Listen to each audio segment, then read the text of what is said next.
you're hitting on stuff. I'm just like, you're putting words and terms and metaphors and phrases to my feelings. I have a podcast that I'm starting with a friend, but we are Okay. very slow on the startup. We have literally made like 4 episodes in 5 months, and we're sort of like Yeah. launch eventually. It's just hard. I want to do it, but I'm also tired. Yeah, I feel you. I feel you. Are your twins and your oldest is in school? Yeah, so Or everybody's in yeah. school. Everybody's in Mm-hmm. school, so that's Mm-hmm. good. I don't have a Mm-hmm. two. That's different. That's Mm-hmm. different. Mm-hmm. We're getting there, but I just keep writing books and making other things, and I love so many people. My life is just Mm-hmm. very, very full. It's good Yeah. full. It's not bad Mm-hmm. full. It's good full, Mm-hmm. but it's maybe too full. What do you mean by that though? Good full versus bad full? I think I understand what you mean by that, but I think full can be something that is mostly taken as a negative Mm. connotation than a positive. So what does good full versus bad full mean for you? I mean, it's like my hands are full of my super energetic, delightful, wonderful children. Mm-hmm. My life is full of people who want to love on me and be Mm-hmm. loved by me. It's Mm-hmm. full of, I don't know, excitement, inspiration. Like I'm like, I want to have a garden this summer and just make some delicious food out of the things in our garden. But like that is gonna mean we have to water things and weed Mm-hmm. things. And so like there's to me, I'll never stop being aware of the amount of sacredness of the times in life where the things we're focusing on are about growth, are about celebration, are about fulfillment instead of about survival Mm-hmm. or, strife or, stressors or oppression. Like, that's always there to some degree, but right now my life's not full of that. It's Yeah. full of, I don't know, the micro moments. And there are a lot. There are a lot. Mm. There's Yeah. like a constant mama, mom, mom. And my nervous system is like, oh yeah, okay, just a little quieter. Yeah. And I still feel gratitude about that. You Yeah. know, Yeah. I'd Oh much no. rather Yeah. that than the emptiness. I'd much Yeah. rather that than longing for it. Mm. And I think emptiness is really interesting because I think emptiness can be associated with a mindset to a large degree because there's always a lot going on, and I think Mhm. there's always people who love you and care about you, and there's also things that you always have to do. And Yeah. I think being able to separate the two and see that, like the way that you described the garden and eating great things out of the garden, but that means we have to get seeds and water them and plant them, make sure that we do a good job. So everything comes with this journey that takes a lot, and Hmm. it's all beautiful. And I think if we are able to separate them and have structure and know that there's a journey in everything, I believe Hmm. that we can see that there's a lot more good than bad. Like you talked about the nervous system, and I just started learning about this, going to Hmm. therapy about the nervous system. And it's interesting because I think as a human being, we're very like, spiritual conscious beings. And I Hmm. think that our emotions and our feelings are the things that waver us, right? That help us make a Hmm. decision.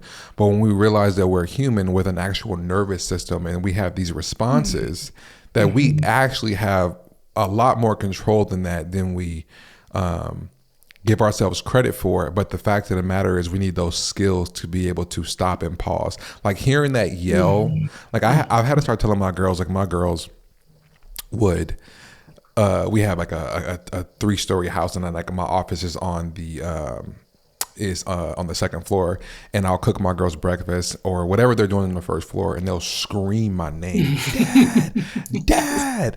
And I realized how it will just make me feel internally. And I think it was just Hmm. the scream that Yes. made me kind of, that would throw my nervous system off. So, Hmm. in the past, years ago, I would probably say, stop screaming my name, not Hmm. realizing that they don't have the tools Yes. to be like, hey, Dad's upstairs. I'm gonna walk upstairs and ask him what I need. The Yeah, easiest thing here's for the them. alternative. There's an Yeah, yeah, alternative to me yeah, screaming, like a yeah, pterodactyl. yeah. There is Exactly. There is an alternative. I love this. Yes. And Yeah. I love the compassion for yourself in that too. Like Mm-hmm. my gosh, my body is made of nerves that Mm-hmm. receive information. And when my Mm-hmm. children are screaming at me, it impacts my body. And I have a choice still. And I love to Mm-hmm. use the word pause. I mean, I think Mm-hmm. so much good happens when we pause. Yeah, yeah, man. Like pausing is the most important thing, and pausing is a skill. That's what I've had to learn Mm-hmm. because, Mm-hmm. the way that I grew up, everything was in a survival mentality where you had to react on Yes. everything that you did, and Mm-hmm. so therefore my nervous system is designed and Primed. made that way. Yeah, it's primed that way. So it's Mm-hmm. my responsibility to honor that first Mm-hmm. and then realize, okay, I want to change this because it's doing more harm than good, because the way that I was raised is not how I need to raise my children or treat my wife, because I Mm-hmm. live in a different environment. And that's work. That takes a lot of work and self-reflection and messing up. And I think honoring that is huge, and that's why I appreciate what you do with your work. I've been following you for a long time because I always let people who don't just talk the talk, they walk the walk. And you are definitely somebody who's walked the walk. Like seeing you realize that you had things that you wanted to work on. You went out and looked for it. It wasn't there. You said, "Forget it. I'm about to go do it." You did it. Got the education, and then stepped into the field. Was a therapist for 17 years. So, yo, I can write this book now. Wrote the book, and now you're doing the thing that you needed, and you're helping people, and it's beautiful. Because I think that self reflection is incredibly daunting. And I think it's Mm-hmm. something that we all yearn for, Mm-hmm. but it's really hard to do. We don't have those skills. And I think that in today's society and time, I think it's being talked about more. Mm-hmm. I have this concept that I've thought about for a long time. I say we all have to play the cards that we've been dealt, like based on our socioeconomic status, our parents, Mm-hmm. our bodies and what we're born with, Yep. all these Yep. different cards. And when you have these cards, you see them in front of you, you got to play them. Like you have to play Mm-hmm. them and figure out what is the best way to play them. And I wonder Mm-hmm. for you, when did you recognize this yourself, where this is what I have, this is Mm-hmm. what I got to do, or this is the Mm-hmm. things that I have to do or don't have to do? When did that come up for you?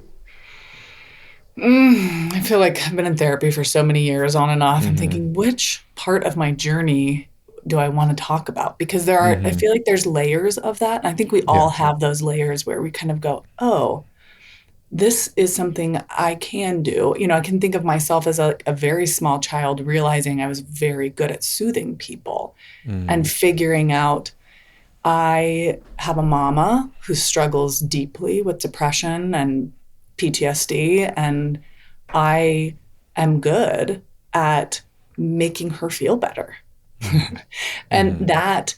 that strategy was appropriate at that moment in time in my life because it's what I had. Those were my cards. I had a dad who Mm-hmm. struggled with addiction, so he wasn't able to soothe. I had a younger sibling, so he wasn't able to soothe. So I kind of picked up on that. But later on in life, that ceased to be helpful, which is something I hear you really processing in your own story, which is gold to be able to go, that thing I used to do, it was necessary in a Mm-hmm. specific context. Mm-hmm. And I'm in a different context now. And so what can I do now? So I think that kind of awareness of, oh, wait a minute, I don't have to constantly be hyper vigilant of what everyone else is feeling. I can learn how to feel secure in myself and Mm-hmm. believe that I deserve, to be cared for as well as to give care. That probably happened in my 20s. I Okay. was There was sort of an awakening at that point in my life where I was in my romantic relationships is really where I recognized it. That's Mm-hmm. often where our trauma plays out. And here's Mm-hmm. why. There are neural networks in our brain around our attachment relationships, the places where we bond with people. And our first attachment relationships are with our caregivers and our siblings in our families of origin, right? And when we have those experiences early on, they get linked with all sorts of things, beliefs about ourselves, coping patterns, right? We call it an internal model. So you get all these internal models around attachment. And then those systems really don't get all the way activated until we're in identity forming close adult relationships. Mm-hmm. So our besties and our sweethearts. And outside of Mm-hmm. that, like you can have friends who are like, they never see that part of you. They never see the part that arises and grasps for control or flounders and panics Mm-hmm. over separation, whatever the thing is. But when you are in those romantic or really close friendships, stuff gets activated. Your brain's Yeah, like, that. oh, I've been here before. This is a close relationship. Mayday, mayday, mayday, if you have childhood trauma. Now, if you don't have childhood trauma, that's cool and weird. Yeah. Yeah. Um, and so then you have a different model and you don't get as activated in those spaces. Yeah. But so I think it was around that time in my life where I started to go, Mm-hmm. wait a minute. I can be really confident and calm in a lot of other spaces, but when I really get close to people, it's like this unleashing of information in my Mm-hmm. body that I don't know what to do with. And Yeah. Yeah. yeah. I think that's so fascinating because one thing that I've thought about was, you know, I didn't realize how much I was like my parents until I got into a relationship and I started having Mm, kids. mhm, Because I think we see our parents as these grandiose human beings who we're supposed to model after because they're taking care of us. Like they're keeping us safe, they're keeping us fed. So by default, I think the way that our brain works is to see them as this is the way we're supposed to do it. So I yes. grew up in a household where, there was physical and verbal abuse between my mom and my dad. Like I said, we have very survival like mentality because I grew up in LA. I'm from the inner city. So Mhm, this is kind of what I was modeled after. But, from the ages of man, 1 to 18, let's just give the adult mhm, age, mhm, I'm not in roles of real commitment like marriage and commitment mhm, like being a father. So mhm. when I got into not my marriage, but when I met my girlfriend who's not my wife, when I was like I Mhm. want to be with this person, I started to realize like oh damn, like I am more a lot like my dad and my mom than I thought. And I told myself I never would.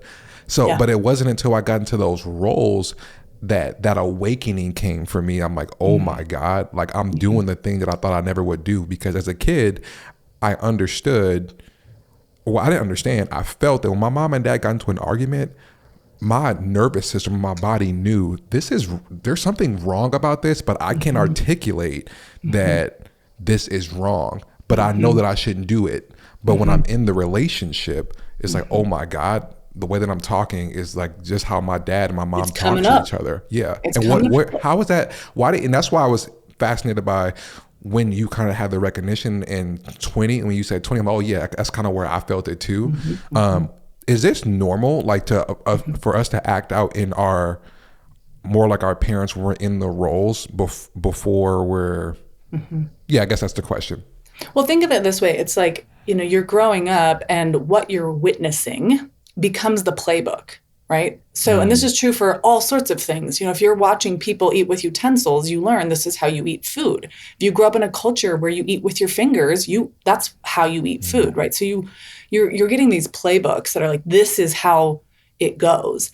And when you're not in that role, you think, oh, I don't want to be like that. But if you mm, don't have a different playbook, if there's no other offering, if there's no other, you know, I've seen people who've had the situation that you grew up in, and then they had really close friends who they spent a lot mm, of time in that home, and they gained sort of like a bonus playbook because they watched, mm, a relationship that was secure and healthy. And so then they mm, go into that stage that we're talking about, and they have multiple playbooks to offer them opportunities. And so maybe they do get into that, abusive playbook from time to time, but there's this other model there that says, wait a minute, what did Aunt Jane and Uncle Don do? They did something different. They yeah. didn't just grab for control. I think, and I think the opportunities that are around us, the systems that are around us, like you've obviously had some success, my friend, and been able to like step out of high stress environment. Your Mm, parents weren't able to do that. They didn't have that opportunity, yeah. right? So like some Mm, of it, I think the we can have different playbooks and we need different environments in order to have different playbooks also, right? Like what does it look like to be, in a high stress environment where, you're worried about the bills, you're worried about safety in your neighborhood, whatever, like the compilation of things, you do kind of need that safety. I think the distinction between playbooks and seeing that you can have playbooks is really, really important. I have a friend who I really admire. He's like one of my best friends, and I learn a lot from him because he does so well in his relationship when it comes to conflict and confrontation and disagreements. And he'll explain to me like what's going on and how he's sitting processes. I'm just like, bro, how How'd you do how are that? you able to do that? Like, I don't understand. Like, what is your processor like? Like, how is this happening? And the more he explains this to me, he's always pointing to, well, when I was young, I saw someone do this and I didn't want to do that, but I want to do it like this. And when he did that, I tried to go back and trace if I had those examples. And the sad part about it is I don't know, because I was so hyper focused on the compulsiveness of my home and the worry that I don't think as a kid I gave myself enough time to evaluate the other good that was potentially around. You know what I mean? I wonder if you could, though. Like we are survival beings first and foremost. And, when you're in an environment where there is an active sense of threat, right? Like someone might blow at any point in time. And when they blow, we might be dealing with fisticuffs. Like that presence hijacks our brain, especially as a child. That can hijack an adult brain. But a child really doesn't have the capacity to pause. That pause, we call that mentalizing. It's very fancy. You use that at your next party. That ability to go, I'm going to think about what I'm feeling, or I'm going to think about what I'm experiencing. That takes a mature brain or the help of a mature caregiver modeling that. And so I don't know. I feel a little protective of little you. Like, I don't think you could have done that. I think that was probably when I think of little me, because I do that a lot now. It's a really difficult exercise to go back to little you in these moments, because I think the first thing is to get those feelings of, for me, fear and guilt and shame of the things that I could have done, when in reality I probably couldn't have done much, So now I'm thinking, for people who feel this way, where they're trying to go back to little them, or they're trying to see what their, I call them, default settings are, where's a good place to start for that? Well, okay, I like visual. So Okay. when I did my real intense work, which I don't actually feel like I have to do that anymore. I hope that's hopeful for somebody. Like, there's work to be done, but the intense work Yeah. of helping that younger part of you heal, that's not ongoing. Like, Can you please, I need you to like elaborate on that, because it's intense for some time, and there's moments of intensity as when you mature, but please elaborate on the intensity and how that will go away, but how important it is. Okay. So, in both of our situations, there was a little person who could feel what was wrong, but had no real understanding, language, access, or resources to process it, right? And so what happens when we feel something without being able to tell a story about it with other people is it gets loaded in our bodies, and then we learn to cope with it. So I learned to cope by performing. I was very good at getting positive feedback people by being charming and loving and interesting and whatever I could do. I think that's helped my internet world. but I was able to keep those feelings at bay. They weren't healing because I was having other positive experiences. They were being kept underneath the surface. So when you start to heal, it's releasing this boatload of feelings that have been kept underground because there wasn't anyone to help you process it, or to help you understand it, or witness it with you. And so the healing process is allowing what you didn't want to feel to come up through your body kind of all at once. It's one thing if you're 5 years old and you're sad and you let it out with someone who gives you empathy, it gets out of your body. But if you've been holding for decades, And now you're going to learn how to feel. It's like opening, a Coke bottle, and you've Mm-hmm. shaken it all up and it's Mm-hmm. blowing up all over. So it's disorienting, and you're changing the way that you are coping in regards to emotions. So there's a lot there. And it's a rearranging of your narratives. You tell yourself things as a kid in order to cope. Like, my mom and dad I can rely on my mom and dad. They got me. But as you start doing your healing, you're like, okay, well, they had me in this regard or this regard, but not in this regard. Mm-hmm. And so now you have to change how you see things. And that's just disorienting. It's like, Mm-hmm. oh, wait a minute. The things I thought were true might need to be nuanced. Mm-hmm. And so that means it's not exactly like I thought it was. And that's a little nerve wracking. Like, well, then what is it? And what Yeah. does that mean? And where Yeah. do we go from here?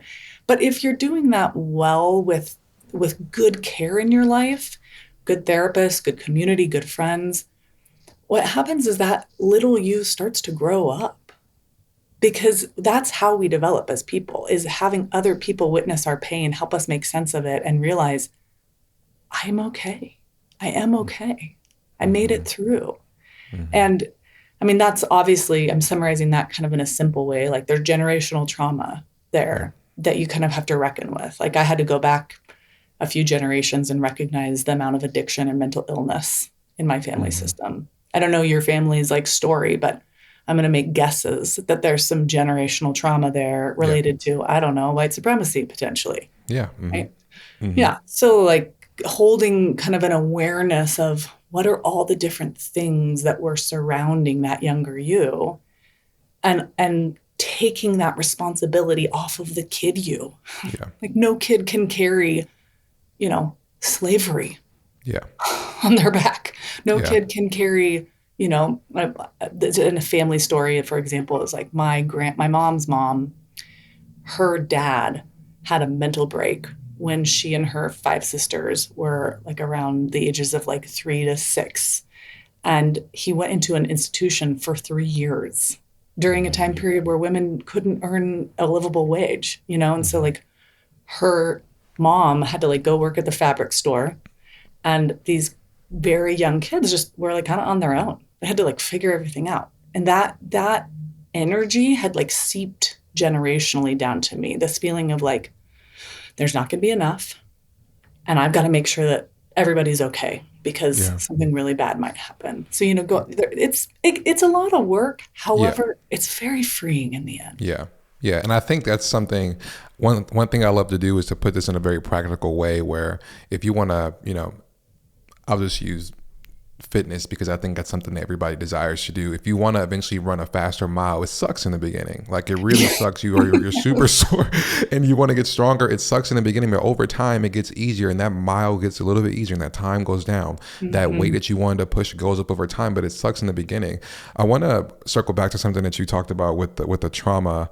I actually just went through this where I had my first real intense generational realization when I found out what Mm-hmm. my last name was. Like, basically that my last name isn't mine. Okay. And I remember this happened like 3 weeks ago, and I'm sitting there and I'm folding clothes in my room, and I'm like, damn, like, my last name is not mine, and it came from somebody, and I'm not fully black, and something happened to somebody who got raped. Like, all this stuff started happening to me, and I'm like, all right, like, this is intense. This is a Deep. lot. Cause then my brain goes, well, you should like find out your last name and then change it. And then you should not Mm-hmm. like this person and whatever. Like, all this stuff just starts happening in my brain. And I Mm-hmm. think that is the kid me where like I need to like get a solution now. But the adult me, I'm like, Mm-hmm. look, this happened, Mm-hmm. and you can appreciate your name and still honor it because you've done good for your last name that is now yours. Will that pain always be there? Yes, it will, because you can't rewrite history. It happened. And I have to, as hard as this may sound, accept it, because there's nothing that I can do. Yeah. And it's interesting to try to create a new narrative to make it better, but I Yeah. think making it better is acceptance, and that's really difficult. I have this kind of I'm a word person, so I'll get real stuck on like different words and what they mean. And I Mm-hmm. have this kind of obsession around the difference between grief and despair. Mm-hmm. And I see grief, though painful, as an incredibly healthy, positive process in our bodies, whereas despair is painful and it gets things stuck. So grief is Mm-hmm. acknowledging what happened or what didn't happen and allowing ourselves to accept that is unchangeable. The past is unchangeable in order to take more control of the future. Mm-hmm. So I'm going to let it be true that somewhere in your ancestry, there was profound violence. A Yeah. name was taken, a life was taken, Mm-hmm. a sense of body agency was taken. Mm-hmm. Um, and there somewhere is a name that is more connected. And tell me if I'm getting this wrong, by the way, but is more No, you're connected, right. You're spot on. okay, to an African lineage. Like Mm-hmm. there's a name somewhere out there that isn't Thompson, right? Yep. Very Mm-hmm. British, right? I don't know. Yeah. So, there's the grief says, this is heartbreaking what I've lost, what my ancestors have lost, what happened to someone in my lineage. This is fundamentally, I'm trying not to use a bad word, You can go ahead. fundamentally fucked Yeah. and Mm-hmm. heartbreaking. And there's profound loss. And I'm going to allow myself to be sad. Mm-hmm. I'm going to let that grief wash that pain through my body. I'm going to let it enter and let it out. Despair says, this can't be. There is no hope. If this is true, I have to change it. Mm-hmm. And that leads us to be, more dysfunctional things like denial. Like, well, maybe that's not true. Maybe Thompson has African lineage. Let's find Yeah. that out. Or, Mm-hmm. or that impulsive desire to control something we have no control over. And then Mm-hmm. we get into stickier stuff, right? Then we get stuck in a bitterness cycle or a rage cycle, or, we're actually marrying the pain to our body instead of Mm-hmm. releasing it. Mm-hmm. And so I think, it's normal to have despair when these types of things come up, but just make Mm-hmm. sure that despair is a short-term visitor and not a Yeah. long-term strategy. And Yeah. then allow the sadness to be felt and released because it Yeah. is heartbreaking. Yeah. That is beautiful. Like that helps me because I thought that, something was wrong with me when I was going through this. Like I was crazy or something. But I think the way that you displayed that made me human, and it's okay. Like you're Yeah. human, and it's okay. And I think it's so important when it comes to words to understand the etymology of these words and what they truly mean, and how we can use that to label the things that we're feeling and know that it's okay. Like Yeah. this is normal. And I think normalcy is really difficult to identify when there's an access to excess of information. Yes. Yes. I'm thinking what you're talking about. Would you say this is kind of tying into what you teach about like secure internal worlds? Do you think that's kind of what this belief in grief is doing? Is figuring out how to have a secure internal world? Yeah. Secure doesn't mean invincible. It means Say I that again, can, please. Oh my god. Oh my god. Say that again, please. Oh geez. Sorry. secure doesn't mean invincible. It means I can handle pain because I am not alone. We handle pain together. Who is we? Like when Well, you say it's I'm different not for alone. everybody. Yeah, no, I think that's good though. I think that's good because I'll go off. I'm gonna let you go. So what Go do you off. No, mean by go we? off. Go, Okay, so go, all right, I'm about to go, go off then. I'm about to go off then. go. So for me, when I think about being a kid, right? Like we're taught religion. We're taught Mm-hmm. religion. We're taught faith from where we are born and who raised us. Period. That's how Mm-hmm. religion is Mm-hmm. handed out. And I Mm-hmm. think for me, we can mean the little kid Cedric that I got to work things out with. It can mean my faith. It can mean my wife. It can mean just myself. Mm-hmm. And it's Mm-hmm. interesting because I've never felt alone. And I can only attest that to my faith, right? Like my faith. And I believe that faith is an action, right? Faith Mhm. is believing in something that you can't see, whether that's a God or a spirit or whatever, or it's Mhm. a goal that you have no idea how you're going to get there, but you believe that you can do it and you put the structure and the foundation in place to do it. So Mhm. that's what we means to me. It can mean Mm. a plethora of different things. Yeah. And I'm just going to be honest. I feel the structure of religion Mhm.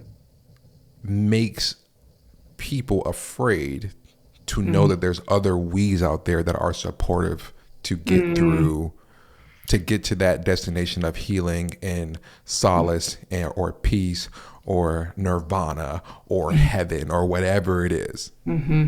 Well, yeah, fundamentalist religion. Let's call a spade, right? So Mm-hmm. I've heard people recently using the term high control religion. I Mm-hmm. think that's a Mm-hmm. really great term. Mm-hmm. But religion that says you, prescriptive religion, these are the only ways to be in the world. These are the Mm-hmm. only ways to think in the world.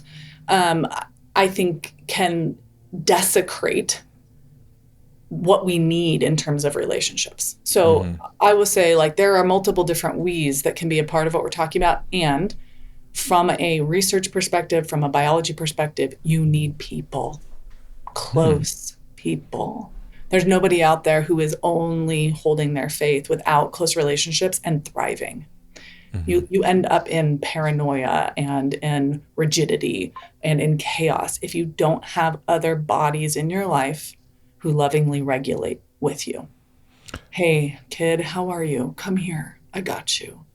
You know, that moment with your spouse. My husband and I are doing a lot of the like leaning in on each other at the end of the day, like, oh my goodness, how the heck are we doing this? You know, Mm-hmm. there, that belonging, that sense of I have people, I have places where I belong. That needs to be a part of the process of building security, no matter what. And then I Do you think how think you, that yeah. people have, do you think that everybody has someone that they can lean on? No, maybe not yet. So I think there is a not yet. I literally, It's all good. I'm like an old lady. I turned it on do not disturb and then, okay, I think it should be quiet now. You'll understand. Okay. It's all good. Not everybody has someone they know they can lean on. And some of that is maybe there just aren't people available. And then the next step is like, how do I get myself into environments where there are Yep. warm, living people? And that might be getting yourself a shrink. And that might be, thinking about moving neighborhoods or getting involved in communities you haven't been involved in before. But sometimes there are people around you, and the issue isn't that there aren't people, it's that you don't know how to lean. You don't know how to rely on others because that coping mechanism you developed, which is thou shalt need nothing from no one, nobody, no how, is still functioning when you don't need it to function anymore. Mm-hmm. That's the best way to cope with an environment where there's nobody who can handle what you feel. Mm-hmm. But as you grow and develop, you might be the change that needs to happen. It might not be that there aren't enough people in your world. It might be that you need to learn how to rely on people. It's so crazy that there's if you listen to even my answer, I didn't say not one person. I said me, little said, faith, whatever, because I am the exact person that you're talking about. And this is something that came out in my marriage. It was like, I would be like, I don't need nobody. Like I got Mm-hmm. myself. I can get out. I don't need you. Because the word, we talk about words, right? The word need is really Mm-hmm. sharp for me. It's like I don't need nothing. Like like for me, well, let me back up a little bit. So there's a difference between a need and a want. And I think Mm-hmm. that when you grow up in a like I grew up that I never had what I wanted, but I always had what I needed. Food, clothes, get to school, ride, basic Mm-hmm. needs to wake up Mm-hmm. and be a human being and live. Now, all these other wants like love or a close partner or nice clothes or whatever, I want that, but I don't need it. So if you need those things from me, I'm not your guy. And I think it's because internally I was conditioned to believe that there's a difference between a need and a want. And if Mm-hmm. anything's a want, don't go like you're not gonna like don't yearn for it or stop yourself from yearning. And I I adopted that train of thought to relationships. And that's why I feel like I don't need people. And I'm trying to do exactly what you're saying for myself. Like, it's okay to lean. It's okay to lean. Yeah. So the research on attachment would say that by the time you were 12 months old, you had already recognized that when you brought need, whether that was crying or reaching, I love the word yearning, when you entered a state of wanting connection, and that's a need, that your nervous system realized it is more painful. I get more pain when I do those things. Either someone scolds me, someone shames me, someone ignores me, someone overreacts, someone fills me with their anxiety. But something happens when I reach for my caregivers that adds to my pain instead of relieving it. So need has now become hardwired in your brain. Neurons that fire together, wire together. I'm sad has now been wired with quit your belly aching. And so your brain and your internal model says the best way to deal with my needs is to keep them indoors. My needs are a burden and a trigger for distress in other people. So the kindest thing I can do is not need things. And then you get into a relationship where someone is secure enough to need things from you.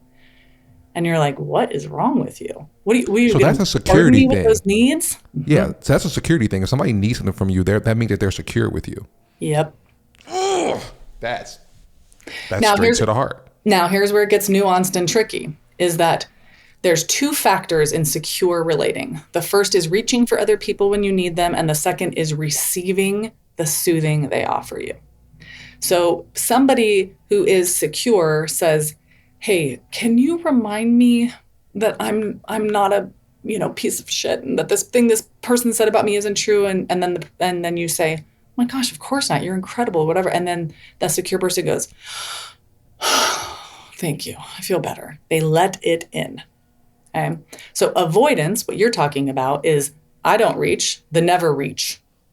Okay? And then there is another type of insecurity, which we call resistance, which is I'm going to reach and reach and reach and reach, but no matter what you say to me, I never feel better. No matter what you do, I do not let my guard down. I stay in a state of perpetual distress because I'm afraid that if I soothe, you will disappear. I believe that it is my actions that are keeping your attention on me, not our love. So, it gets a little messy. It's not as clear as if you reach, you're secure. If you reach and receive, that's the sign of security. Is there something that comes before security? Right? Like, to be secure to me sounds like you're secure within yourself to express. And is there something before that can help us identify that I think I am safe to be secure with this person? I mean, what always comes before security is secure love, is someone responding, noticing, caring. And that might be, like I said, it might be a therapist. It might be that you get into a therapeutic relationship where someone is attentive and attuned, and your body learns, oh, there's another experience I could have in my emotional states, that someone might validate me, offer me empathy, offer me support. Although those first few times of someone offering you empathy, usually you're like, what the hell's going on? Are you looking down on me? Get away from me. Are you pitying me? Also, are you trying to make me feel worse? Because I just felt worse. Yeah. Because the truth is when we first experience empathy, and when we've shut ourselves off and then we experience empathy increases the amount of pain we're feeling, because empathy is an amplifier. If you say, I'm having a really tough day, there's, someone said something terribly racist to me today, or like treated me in a particularly racist way. And I say, and that must be awful for your body. You are probably going to tear up a little bit more than even when you first shared, because I'm honing in on the actual pain. And then it's like, yeah. And then maybe there's an outpouring of emotion. Yes. And the function of empathy is to help your body do that grief thing we were talking about earlier, to actually process the pain so that it gets out, a release of pain, a catharsis, you know? Mm-hmm. Mm-hmm. But if you've spent your whole life coping by holding it in, then when someone offers you empathy and the pain goes up, you're like, what the? You're supposed to make me feel better. And the truth is, Yeah. yes, but first you have to feel worse. That's Yeah. how it works. It has to get out before it's going to relieve. Yeah, man. Yeah, I think I just think being an adult is really hard. I think growing up is really, Oh, really difficult. I always say the key to my life has been life is more about unlearning than learning for a long period of time. mm-hmm. And the more that I can honor that, the more grace that I give myself. And I think we've talked a lot about being an adult, and what that's like navigating, going back to the little us and being able to label and identify emotions and feelings. And one thing I want to talk about is, you know, essentially not wanting to do this to our own kids and how hard Yes. that is. You know, we all make decisions based on the information that we have at the time. And that is freeing in a huge way, but it's also really hard to deal with because as you grow, you realize you realize how much you've messed up and how much you may have hurt people. And that is really hard to deal with in itself, especially when you have kids and when you have children and you want to be able to be like, all right, man, like I shouldn't have done that, because it's for a long time it's justified that why you did it. Like, oh, you ain't supposed to do this because you're just not supposed to. And then when you realize, well, they're a curious kid and I Yeah. just spaz for no reason because I'm not paying attention to my nervous system, or I didn't challenge the beliefs that were taught to me as a kid that I just happened to be passing down to my children. So if you have a feeling that you've done a lot of damage but don't know where to start, like what is the first step we should take for our children, when you recognize the air quotes damage? The first step is actually to forgive yourself. You have to put the work in to say, I did the best I could with what I had. I was carrying the torch of generational trauma that I didn't understand, I didn't realize was present. And grieve. You know, forgiveness involves grief. It's like, no, no, no, no, I didn't want that. That's not what I wanted. I wanted my kids to have everything they possibly needed from me. You know, I thought that was whooping their butt when they backtalked because, you know, and I have opinions on this as a white lady, so that's weird. White ladies having opinions? Anyway, I have an opinion on this. Which is, I think, I think, you know, when you have the type of destructive trauma that comes from, you know, being enslaved and dealing with, you know, whippings,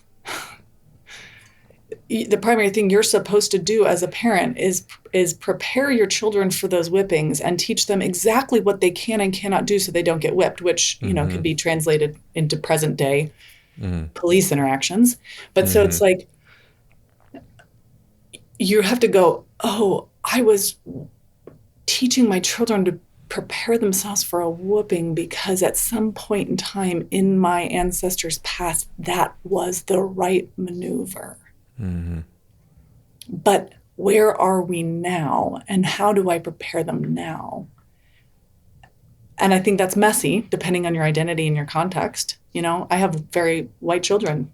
I'm not worried about them being stereotyped based on their skin. So I don't have to do that heavy lift. So I don't want to be trying to say this is what you should do for your child. Like, I don't know. That's something that you have to learn from yourself and Black leaders in the Black community. But I do think that the first thing you do before you start repairing that is you forgive yourself. It's just say, it makes sense I did those things. It makes sense that I inherited this stuff. And there's dignity inside of it. The ultimate drive or desire was to protect my children. It isn't actually what I ended up doing because it severed their trust in me. And my children need their trust in me more than they need anything else. So grieving and then coming to your child and beginning a repair process. And the reason you have to grieve first is that if you don't grieve and forgive yourself, you will unconsciously seek forgiveness from your child instead of repair with your child. You're so fun. Because you're hitting on stuff. I'm just like, you're putting words and terms and metaphors and phrases Mm. to my feelings and the things that I've experienced. Like, let's take the whipping thing for example. I've never whipped my kids, never hit my kids, and I knew that I wouldn't because, if I'm being honest, Mm-hmm. I have girls, and I was like, I'm I'm not. not, I'm not doing that, Mm-hmm. and I knew that as a kid that when I was getting whipped, I knew that it was wrong, but Mm. I was getting it for a good reason. That's And right. what I realized was that my parents were not equipped with the tools to express what they wanted me to do well. So that they defaulted to what their parents did, and what their parents did, somebody did to their parents, et cetera, et cetera. So they're passing the torch. They're Yes. just passing the torch. And I feel honored. This is why I go back to taking pride in my last name, is that I've identified it. I'm able to change it, give it to my children, and they can give it to their children going forward. Thompson no longer means some monster taking over your family lineage. It Mm-hmm. is you reclaiming the humanity that always existed in your Mm-hmm. lineage Yeah. and teaching your children that you are more than what happened to you. Mm-hmm. Yeah. What's the name No. of this Yeah. podcast? More than what made me. That's right. That's spot on. That's spot on. And then when it comes to that and being able to honor that we make decisions based on the information that we had at the time is not an excuse to not go out there and get the information that we need to change. Because I Yes. believe that we all can feel change needs to happen, because I mean that's what morality is. That's why I believe in God, because we all have this moral compass. We all have a conscience that is helping us waver between right and wrong. Mm-hmm. So yeah, I just think that being able to honor that and come up with a plan and structure to try our best to change, to listen to that conscious and change the things that we want to change about ourselves for our kids. And Mm-hmm. you said to sit in guilt. That is just so hard, because you see these little beings who you want to love you, who love you by default. They love you by Yes. default no matter what. Yes. And you want to do all that you can to protect their humanness, because their natural human ability is just to love you because you are their caretaker. So Mm-hmm. that guilt is sounds like a terrible thing to, to sit through. Yep.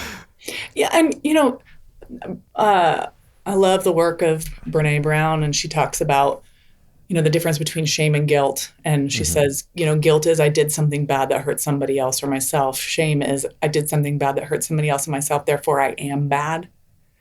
And I think that's where that despair comes in, is in that shame spiral.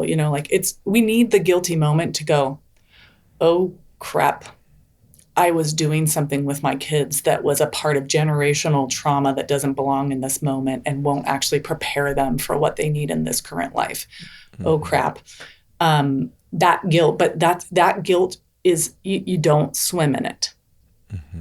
You swallow it real quick and then you move into action. And I think growing and healing is a creative process. You're talking about the spiritual, and I think there's something creative about a decision to change and to 100%. learn. Hmm. And so I always kind of think like, okay, at any moment in time, we have sort of we're at a perpetual crossroads between what do I want to do here? Do I want to put in the work to make a change, to be creative, or do I want to have a tantrum and destroy, right? I kind of want to tear down Hmm. the house, whether that's destroy Hmm. myself or somebody else, or do I want to just play dead? That's an option too, I guess. Hmm. But I think when you move into that place of responsibility, I hope that people can do that without it feeling like a burden, without it like, Yeah. oh, I have to, but an opportunity. I don't know. Like Hmm. my life has been so blessed. And a big part of that is I think my mom was the first cycle breaker. When I was 9 years old, she checked herself into a psychiatric hospital and said, instead of killing myself, I'm going to get help. Hmm. And she began to pause. She began to process. She started looking into our history and our lineage and started creating this pathway of you don't have to just play dead or burn the house down. Like there is this other path. And oops. And I think, man, I'm so thankful she showed that to me, because I've been able to do that in my life. When I mess up, it's not just I'm a mess up. It's, all right, what am I learning here? Where do I go Yeah. from here? What's next? Yeah. And Yeah. how do I keep moving in this wild creative life and add more beauty potentially Yeah. Yeah. to the world as I Yeah. go? Yeah, that's beautiful. And I think having examples is really important. Somebody to take that first step that you can follow. Mhm. And I'm going to ask this question because I felt this before where, I feel like I was a trailblazer, the front runner, the lion in the family where I didn't have the resources and I had to go out and find these resources, especially when it comes to me being a father and, Mhm. especially a father to girls and being a male who played professional sports and I was in like the alpha male worlds forever. And like, people, the way that these are my teammates and guys looked upon women were, demeaning and it was a role that the women played and that was it. So I had to go find these new tools that I did not want to project on my daughters and on my Mhm. wife, that I had to change things around Mhm. to give my kids security. So when it comes to, signs of repair or to rebuilding safety with our kids Mhm. and learning how to apologize when we make Mhm. mistakes, how do we navigate through signs of repair, rebuilding safety, and knowing how to apologize when we Mhm. inevitably mess up? And I think it's safe to say we are going to mess up and Every it's day. normal. Yeah. Every day, Hmm. every day. Um, the thing that helps me the most, and I write about this in my book, I talk about how conflict in a secure mindset is an opportunity for discovery. So, anytime I'm extra crispy with my kids and it doesn't feel good, and I can tell, my kids are very empowered, so they'll say things to me like, "Whoa, mom, you're in harsh mode," you know? Um, and they're rarely wrong about that. I guess that's not true. My 5-year-olds tell me I'm mean all the time because I have boundaries and limits, but Yeah. Hmm. but there is a particular feedback they give me that they're always right about. And it's like, oh, I'm dysregulated. What is here that needs to be discovered? And sometimes it's like, I'm just very tired and I need to say no to something else this week that's not my children so that I can say yes to them a little bit more. Or it might be, ooh, there's some tender trigger here for some reason. Like there's something coming up that needs my attention. Like what part of little Eli hasn't been uncovered and is knocking at my door right now? Um, how can I use this moment to learn more about what's going on for me and what's going on for my kids? What is it that they're needing and being need based in those moments? And what I would say is one of the greatest skills you can have in a relationship is the ability to return towards someone, to reorient from that place of like, I don't know, you did a reel recently where you were talking about, wanting to just be mad at your wife on a date, Hmm. kind of that tantrumy, like, Yeah. and that the ability to pause and go, wait a minute, this is my sweetheart. This is not my enemy. I'm not on the Hmm. field trying to defeat another player. This is the person I want to snuggle with later tonight. Hmm.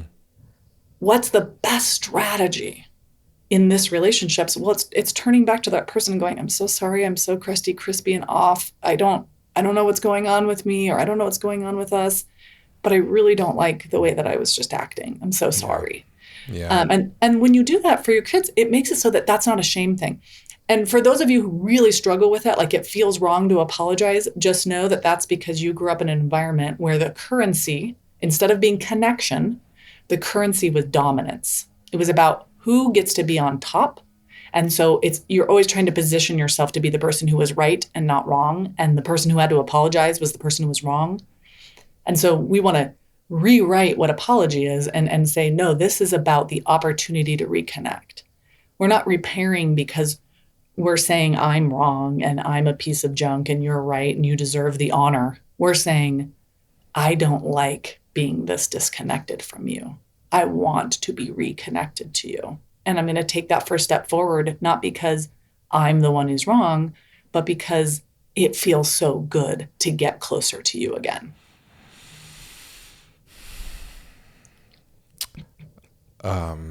You're so endearing.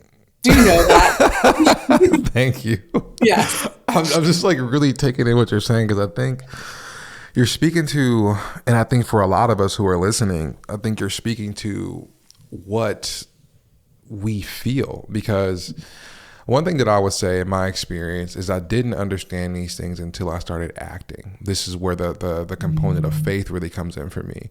Whereas I didn't, you're doing such a great job of displaying it into words where I can grasp it, and I'm like, yeah, that's exactly what it is. But I think it's different for me because I've stepped out in faith, took action, and now I can identify it. And I think it's really important to, even when you're not comfortable, stepping out and being vulnerable, let's just call it vulnerable, and you don't recognize how much you need your love from your kids or love from your partner until you put the mask down and just be human.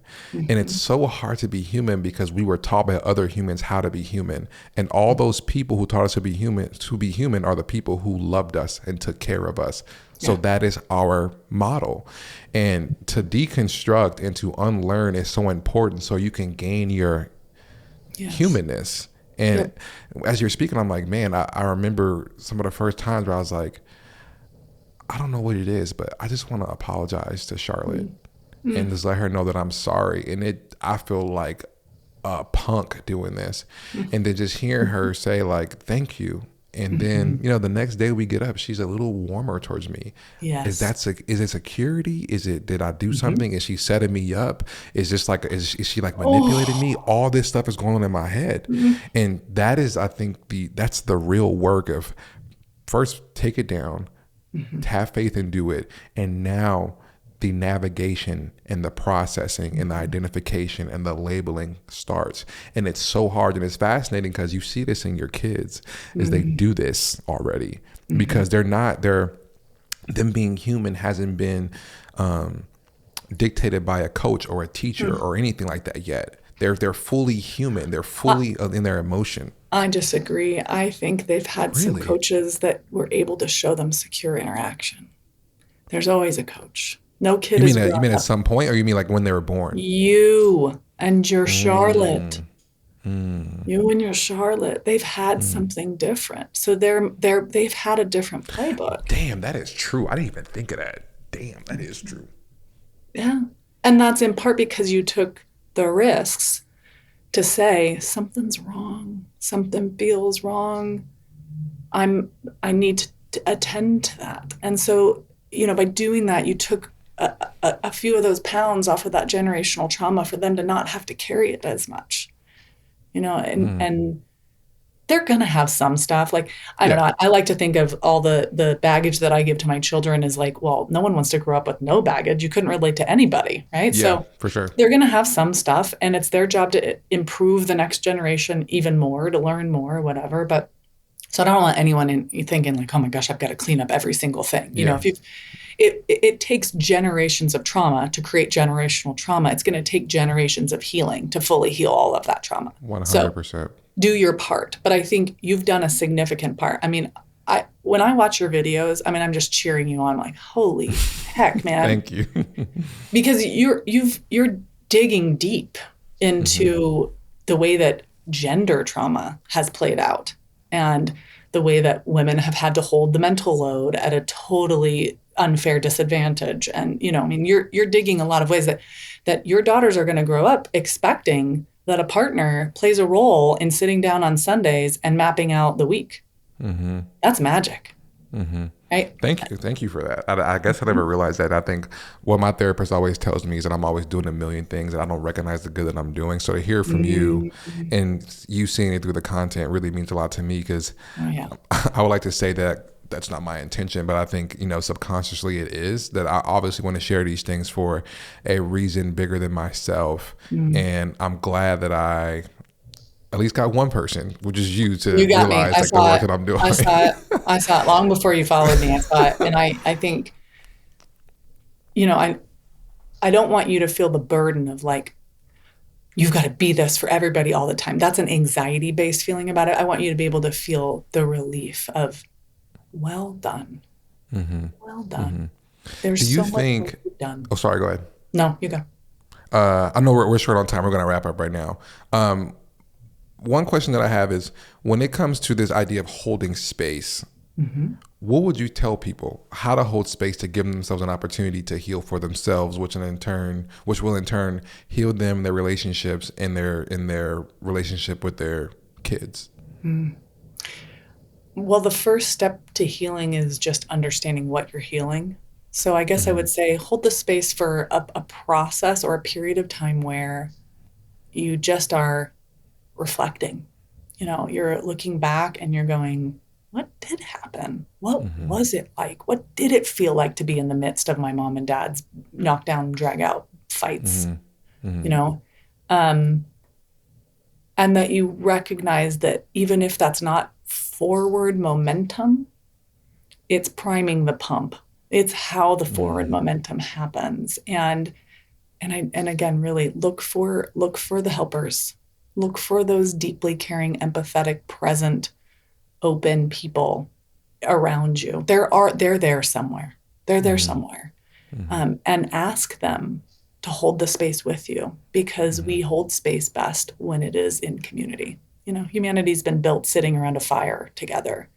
We we are wired for togetherness. So look for those places where someone else can hold the space with you and it will help you learn how to hold the space for yourself. Okay, awesome. Yeah, that's beautifully said. Beautifully said. Well, I got some things to think about. So thank you, Me too. Eli, so much for hopping on with me. Like, I loved your work and your books for a long time, and I really give you your flowers because, again, you don't just talk the talk; you've walked the walk. And that's like, for me, it's like if you ain't walked the walk, I can't listen. I But know. Me so too. talking the talk don't really matter. So, and you're doing both. So thank you so much for the work that you do and continue to do within yourself and sharing it with us everywhere. It means a lot, and I think like you're healing the world by helping people see that you're healing inside, and that's such a beautiful thing. Thank you. Ditto. I'm trying. I'm trying. Ain't getting it right every day, but I'm trying. Same. That's all we can do is try. Totally. Totally. All So right. good to Thank be you. with you, Cedric. Good to be with you too. I know that we're short on time, so I know you got to go. I just want to say thank you outside of this us recording. Like I Yeah. genuinely have read your stuff for so Oh, long. I didn't I know really, that. yeah, I have. I've read your stuff because part of this healing thing is like I got to do this in secret. I got to kind of do this for myself. So I ain't telling people what books I'm reading or who I'm looking at or anything. A lot of the times I won't even follow the people whose stuff I'm looking Who at because you're I don't want them to watching. know. Yep. Yeah, I don't want them to know because I'm like nothing's wrong with me. You know what I'm Yeah. saying? Like I'm good. Yep. So I I just want to feel thank that. you I again. feel that too. I feel that too. I think there is an odd burden of putting yourself out there as a learner and as a leader at the same time. And it feels like Hmm. you're either supposed to be one or the other. You're either supposed to be Yeah, a leader a or a learner. hundred And percent. so Yeah. learning how to be a learner leader, that's always what I'm trying to do too. And I struggle with it. And I Hmm. go in and out of those spaces in myself of Hmm. feeling like, no, I'm supposed to show them I know. Hmm. No, wait, that's not what I'm doing. Yeah. Yeah. Anyway, Yeah. Yeah. I feel Yeah. you on that. And I'm Yeah. so happy that you've been connected. And I'm so Thank glad. you. I've been saying no to almost everybody asking me on podcasts these days. But when I got Oh, yours, I was like, really? hell yes. Yeah, Oh, I'm I just, feel special. Thank you. Thank you you so are. But much. it's That's because I can feel your work and what you're doing. And it just draws me to you. So Oh wow, that means so much to me. Like it really, really does. I want to tell you, and I'm not saying that as some like fluffy. Like I genuinely, what my therapist. This is my last thing. We'll get off. My therapist tells me that like I like being rewarded for the work that I do, and I denied it. But when I mm, realized like what you just said, and how that made me feel inside, I'm like I can't deny this anymore. Like I like a mark it of measurement. feels good. Yes.